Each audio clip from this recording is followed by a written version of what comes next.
Halo Sobat Peksos, gimana kabarnya? Kalian semua, alhamdulillah semoga sehat-sehat ya. Hari ini kenalan sama aku Yoki, teman dari Jadi Peksos atau orang Jadi Peksos gitu. Bersama Kak Viro. Halo semuanya.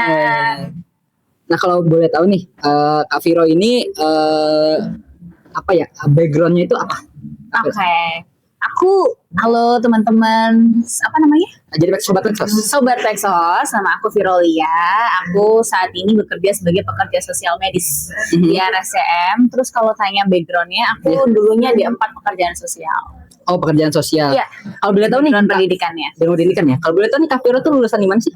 Aku lulusan dari STKS Bandung. Kalau sekarang teman-teman taunya Poltekkes Bandung. STKS udah berubah. Iya betul. Aku lulusnya tahun 2019.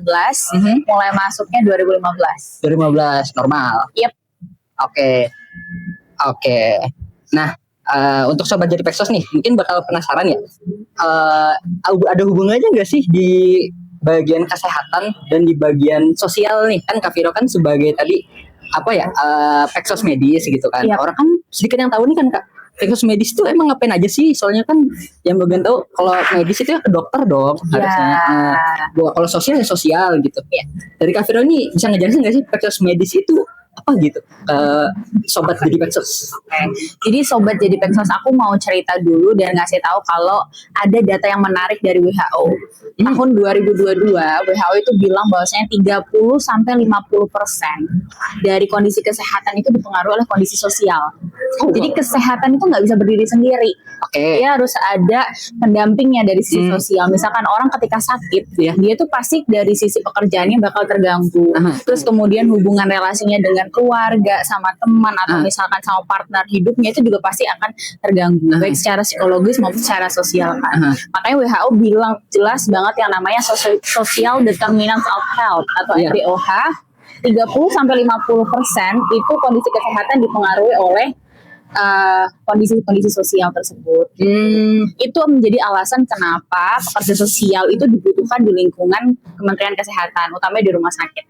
Terus saat ini di Indonesia kita tuh punya sekitar 83 pekerja sosial medis atau pekerja sosial yang ditempatkan di rumah sakit gitu. Nah aku sendiri itu ditempatkannya di RSCM, di tim transplantasi organ dan jaringan. Gitu. Sehari-hari ya memang bekerja gitu bersama dengan pasien dan keluarga. Gitu. Berarti hubungannya nih ke psikologinya nggak sih? Betul, kita lebih ke psikososial. Betul, jadi memberikan pendampingan secara psikologis dan juga sosial kepada pasien dan keluarga. Kalau misalkan tim dokter atau misalkan tim yang lainnya, tim medis itu hanya berfokus kepada pasien, kita berfokus kepada lingkungan sekitarnya. Berarti untuk pengobatannya itu berarti setelah diobat medis atau sebelum diobat medis? Kalau misalkan di tim transplantasi sendiri, karena aku sekarang di tim transplantasi, jadi ketika seorang pasien itu dia mau mendaftarkan diri menjadi pasien transplantasi, pekerja sosial akan melakukan assessment, assessment psikososial namanya. Itu assessment untuk mendeteksi apakah pasien dan keluarga ini tuh punya resiko secara psikososial apa enggak. Kalau misalkan ditemukan, ternyata dia punya permasalahan psikososial, atau misalkan dia punya nggak punya dukungan keluarga nih, nah itu pekerja sosial harus melakukan intervensi dan juga pendampingan. Ketika dia dioperasi sampai dengan dia pasca operasi itu kita masih terus mendampingi. Karena itu tadi challenges atau tantangan secara psikososial itu akan terus ada gitu. Utamanya untuk pasien-pasien yang kronis ya, penyakit kronis atau pasien yang butuh long term care treatment. Itu butuh banget pekerja sosial. Berarti yang bagian ini kan di transportasi organ ya? Itu maksudnya dikaitin ke sosialnya tuh pas lagi operasi kah? Atau tenang ya? Apa mungkin secara awam nih, secara awam banget gitu. Otomatis operasi dong. Apakah Peksos ini masuk ruang operasi atau pasca operasi selesai? Jadi seperti yang tadi aku sampaikan, ketika operasi sampai dengan pasca operasi, pekerja sosial memberikan pendampingan ke pasien dan juga keluarga. Pada saat di awal kita melakukan assessment psikososial untuk tahu ya permasalahan yang mereka hadapi itu apa. Misalkan aku kasih contoh teknisnya ya, keluarga ini mau transplantasi gitu ya, tapi dia tidak punya tidak punya dukungan dari keluarganya gitu. Pasien ini punya uang, tapi misalkan nggak ada keluarga yang mau mendukung dia secara psikologis, atau misalkan nggak ada yang nganterin, simply nggak ada nganterin ke rumah sakit. Nah itu juga salah satu bentuk pendampingan dari pekerja sosial. Atau misalkan dia keluarganya sering ada konflik gitu ya, satu setuju untuk transplantasi, satunya enggak. Sebenarnya kita mengasesmen ada 12 aspek psikososial dalam transplantasi, mulai dari tingkat pemahamannya dia. Jadi kita ngecek bagaimana sih tingkat pemahaman pasien itu terhadap proses transplantasi yang akan dijalankan. Kemudian kita juga ngecek nih bagaimana fungsi kognisinya, kemudian kita ngecek juga terkait dengan bagaimana dukungan sosial atau dukungan keluarga, dia punya masalah finance atau enggak. Kita ngecek bagaimana mental health issue-nya dia. Misalkan mental health issue dia punya masalah, kita bisa rujuk ke psikolog atau ke psikiater. Terus misalkan kita ngecek juga tentang insurance-nya dia punya jaminan sosial apa enggak, sampai nanti bagaimana dia bisa kembali hidup pasca transplantasi. Ketika dia dioperasi, kita juga memastikan nih kalau dukungan keluarganya itu baik. Jadi ketika operasi, pasiennya memang dioperasi sih, tapi kita ngedampingin keluarganya dia cemas apa enggak di ruang tunggu operasi gitu. Terus misalkan keluarganya punya uang enggak buat nebus pemeriksaan-pemeriksaan yang di luar dari coveran jaminan kesehatan kita, misalkan sampai dengan pasca. Misalkan pasca kita juga dampingi apakah pasien ini ketika dia kembali sekolah dia dapat bullying enggak. Kalau misalkan pasien anak, atau misalkan pasien dewasa ketika dia udah kembali kerja, apakah dia tiba-tiba jadi di PHK karena dianggap udah lama nggak masuk nih, cuti kelamaan gitu kan. Atau misalkan setelah pasca operasi ternyata dia jadi insecure gitu dengan bentuk tubuhnya atau bener sih. Dan utamanya adalah pasien transplantasi ini harus konsumsi obat seumur hidup ya teman-teman. Beneran? Betul. Jadi pasca operasi dia masih harus konsumsi obat namanya imunosupresan, obat yang digunakan untuk menekan daya tahan tubuhnya sengaja gitu ya. Jadi untuk bisa dia meningkatkan kualitas hidupnya, kita akan melakukan assessment terkait dengan compliance-nya atau kepatuhannya seperti apa. Jadi Pexos ini tuh ngedampinginnya dari awal sampai akhir. Kan itu sebagai pasien nih. Betul. Pasien yang begitu, yang mungkin banyak pikiran kakak bantu. Nah dari kakaknya sendiri nih, sebagai orang yang ngebantu, pernah nggak sih kayak jadi korban gitu? Korban maksudnya gimana nih? Kan kalau korban itu tugasnya nyembuhinnya kakak nih, Kak Viro. Nah kakak sendiri pernah nggak sih kayak get stres atau dilema gitu ngadepin burnout gitu ya? Burnout, overthinking. Kakak Gen Z? Yes, aku Gen Z generasi pertama. Coba tebak tahun berapa aku? 98, 97. 97. Pertama banget. Oke, pecetus Gen Z berarti. Betul. Gen Z. Honestly, yes. Of course. Yes. Jadi pasti aku merasakan yang namanya burnout. Kita tahu namanya vicarious trauma. Vicarious trauma itu adalah kondisi di mana seorang pekerja sosial itu seolah-olah ada di posisi pasien. Jadi permasalahan pasien itu kebawa kemana-mana ke kondisi personal kita. Pasti pernah mengalami seperti itu. Over empati, ngerasa empati yang berlebihan. Yes, kalau misalkan orang kayak kurang empati, biasanya pekerja sosial itu malah justru over empati. Jadi kebanyakan empati. Aduh sembuh nggak ya? Atau ini nggak ya? Gitu. Iya, jadi mikirnya, aduh pasienku ini bermasalah banget gitu ya. Kan kalau dia nggak bisa gini gimana, sampai ke bawah nggak bisa tidur, sampai kemudian cuti juga masih kayak gimana gitu ya, gitu. Mungkin ada nggak sih yang pasien yang menurut Kak Viro yang paling berat buat ditanganin ini? Oh pasti banyak. Pengalaman pasti banyak ya, pasien-pasien yang dengan tingkat kompleksitas yang tinggi secara psikososial itu pasti ada.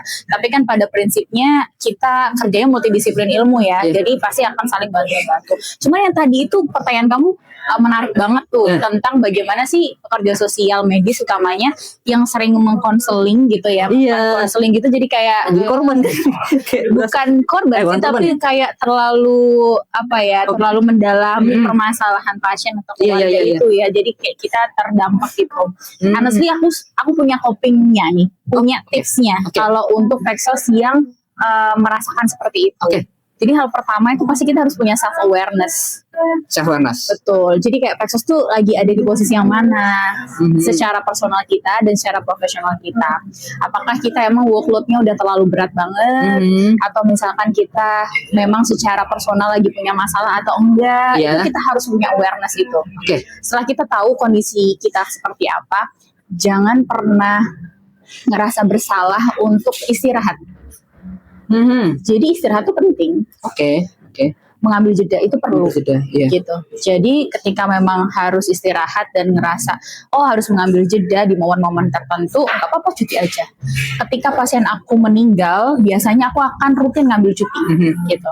Terus kemudian kita bisa juga coba untuk akses ke layanan-layanan profesional ya. Misalkan kayak aku pribadi juga kadang aku juga ke psikolog juga gitu ya, atau misalkan cerita-cerita atau sharing-sharing.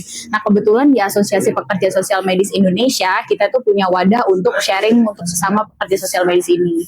Jadi kita bisa saling bertukar pikiran tentang best practice ataupun juga personal experience kita.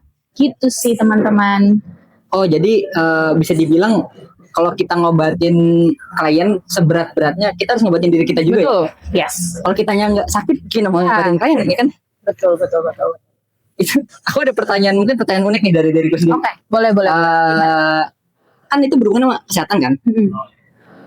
Misal kliennya nggak punya uang nih segala macam gitu. Berarti dari Peksos medisnya ngebantu gitu. Iya, betul. Jadi kita memang tugas kita untuk menghubungkan pasien atau keluarga ini dengan sistem sumber. Gitu. Oh, sistem sumber. Betul. Jadi bukan kayak aku terus keluar dari uang pribadi aku. Enggak dong. Itu namanya nggak profesional begitu. Kalau BPJS gitu? Kalau misalkan BPJS, aku juga nggak ngebayarin premi pasien aku ya, sobat. Jadi maksudnya ke Kak Vironya. Misalkan, apakah kita pakai BPJS untuk mendapatkan pelayanan Peksos medis? Oh, gitu. Jadi gimana cara mengakses layanan aku? Kalau bagaimana cara mengakses layanan aku? Kalau di tim transplantasi itu mau pakai BPJS atau misalkan pakai swasta, kalau dia dirujuk ke tim transplantasi pasti dia akan bertemu dengan aku. Jadi pintu gerbangnya tim transplantasi itu ada aku dan ada satu lagi temanku yang di koordinator transplantasi organ dan jaring. Jadi pasti teman-teman sobat, tapi jangan sampai sih ya jadi pasien transplant. Kalau misalkan jadi pasien transplant gitu ya, pasti akan bertemu dengan pekerja sosial. Oke. Kalau dari Kak Viro, mungkin pertanyaan dari penonton ya. Transportasi atau organ yang menurut kakak tuh penting banget, yang jarang orang tahu itu apa? Organ yang paling penting. Organ yang paling penting, semua organ tuh penting. Cuman aku punya fun fact nih teman-teman. Jadi teman-teman tahu nggak kalau hati kita tuh bisa tumbuh setelah didonorkan? Itu tumbuh? Yes. Tumbuhnya Jadi hati kamu nih kalau abis dipotong dia tuh bisa tumbuh lagi. Bercabang? No. Jadi yang awalnya hati kan bentuknya kayak gini ya. Iya. Kalau misalkan kita kasih ke orang, itu bakal diambil sepertiga bagian. Nah nanti ketika udah didonorkan nih, sepertiga bagiannya kan kita kasih ke orang tersebut. Nah itu bisa tumbuh lagi sampai full. Wow. Jadi sepertiga yang udah dikasih, yang udah hilang itu bakal bisa tumbuh lagi. Oh. Baik untuk orang yang diterima sama yang menerima juga. Betul. Oh jadi, tapi kesehatannya menurun ya? No, jadi donor penting banget. Thank you for the questions. Karena questionsnya menarik banget. Jadi teman-teman jadi sobat apa namanya? Sobat jadi Peksos. Sobat jadi Peksos. Iya. Ya. Kalau misalkan mau jadi donor hati jangan takut karena nanti donor hati itu bisa tumbuh lagi dan teman-teman kualitas hidupnya, kualitas kesehatannya nggak akan menurun sama sekali. Sama sekali nggak akan ada penurunan. Bahkan aku ada donor yang aku dampingin, dia itu mohon maaf ya bukan pekerja keras, kayak kerjanya tuh angkut-angkut gitu ya di pabrik gitu. Sampai sekarang dia masih sehat. Fisik. Betul. Padahal dia menggunakan fisik dan itu dia masih bisa sehat. Oh wow. Sampai dengan sekarang. Oh wow.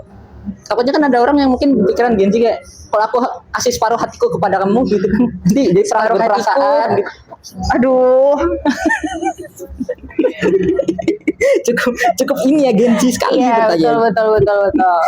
Terakhir, apa ya? Habisnya bisa ngasih pesan nggak sih ke Peksos nih yang mungkin nggak tahu Peksos muda-muda nih yang mungkin lagi kuliah nih sibuk lulus, aduh mau jadi apa gitu, bingung kan, apalagi banyak dosennya cuma ngajarin ilmu tapi nggak ngasih tahu cara nyari kerja, caranya bikin usaha, cara gimana biar jadi Peksos gitu, pekerja sosial gitu. Nah, ada nggak sih saran gitu? Oke. Kalau menurut aku teman-teman, selagi teman-teman masih kuliah tuh penting banget untuk cari referensi ya. Nanti ketika kerja itu bisa kerjanya di mana aja, atau bahkan cari relasi. dari sekarang gitu. Siapa misalkan teman pekerja sosial atau lulusan alumni yang sudah berhasil di bidangnya masing-masing. Kayak tadi, kalau misalkan nggak ada jadi Peksos ini, mungkin teman-teman nggak tahu kalau ada pekerja sosial medis. Mungkin teman-teman kan banyaknya tahu pekerja sosial itu kerjanya di Kementerian Sosial, Dinas Sosial, atau di yayasan-yayasan. Ternyata bisa loh di rumah sakit, di Kementerian Kesehatan. Bukan Kementerian Kesehatan juga setiap tahun tuh membuka gitu ya CPNS ataupun P3K gitu ya untuk formasi pekerja sosial. Jadi ayo gitu kita sama-sama memajukan profesi pekerja sosial ini. Mungkin abis nonton videonya tertarik nih, wah ternyata Peksos medis tuh seru ya gitu, mungkin banyak menolong orang gitu ternyata. Pesan buat orang yang pengen jadi Peksos medis. Oke, pesan buat jadi seorang yang mau jadi Peksos Mungkin jadi medis. Kak Viro. Jangan dong. Waduh, Aku jangan. masih banyak celahnya ya teman-teman gitu. Inspirasi. Jadi menurut aku kalau mau jadi pekerja sosial medis dari sekarang belajar dulu. Kalau misalkan emang masih kuliah, manfaatkan semua ilmu yang bisa kita pelajari waktu di tempat kuliah. Utamanya kalau mau jadi Peksos medis berarti yang clinical ya, clinical social work-nya, gimana cara konseling, gimana cara assessment, gimana cara building rapport, itu dipelajari sungguh-sungguh. Terus kalau bisa praktikumnya juga ngambil di setting kesehatan, misalkan di rumah sakit ataupun di yayasan gitu. Dulu aku skripsi juga ngambilnya skripsi tentang anak dengan kanker gitu ya. Jadi sebisa mungkin ya kalau teman-teman passionate pasti akan ada aja jalannya gitu. Dan nanti kalau lulus dan ada formasi pekerja sosial medis, jangan lupa untuk daftar. Jangan lupa daftar. Itu udah seru banget. Abis berbincang-bincang panjang lebar sama Kak Viro, dari mungkin orang yang nggak tahu Peksos medis itu ngapain aja sih, sampai tahu wah ternyata hati itu bisa tumbuh. Mungkin kayak perasaan. Oke, thank you buat Kak Viro yang udah nge-share pengalamannya. Semoga Kak Viro bisa menjadi Peksos medis, buat menjadi pengalaman buat orang-orang juga yang pengen jadi Peksos medis. Semoga Kak Viro bisa membantu orang-orang Amin. dan menyembuhkan mentalnya sama Amin. keluarganya juga. Oke, thank you buat Kak Viro udah datang di acara Jadi Peksos. Oke, sobat Jadi Peksos, jangan lupa ya untuk kedepannya, jangan lupa like, follow, subscribe channel Jadi Peksos. Buat kedepannya nanti kita mau ngebahas apa, ya mungkin rahasia. Oke, besok kita mengundang siapa lagi? Dadah. Dadah. See you di Peksos.